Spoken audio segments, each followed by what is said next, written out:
kalau misalnya ada kehendak untuk kita mempercepat, saya kira tidak ada lagi yang sulit soal hasil-hasil penelitian.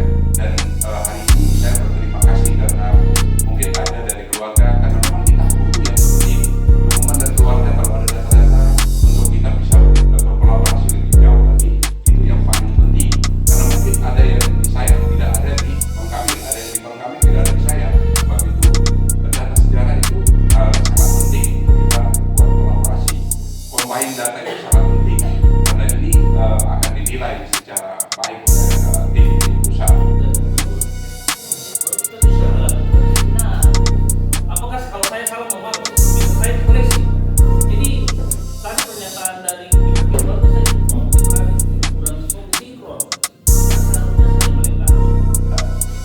Mari kita mengharapkan kalau bisa jangan tapi nanti di Maret 2024 tetapi kalau bisa ya kita sudah masuk beda.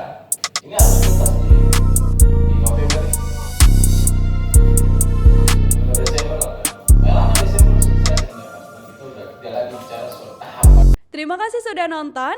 Jangan lupa like, subscribe, dan share ya.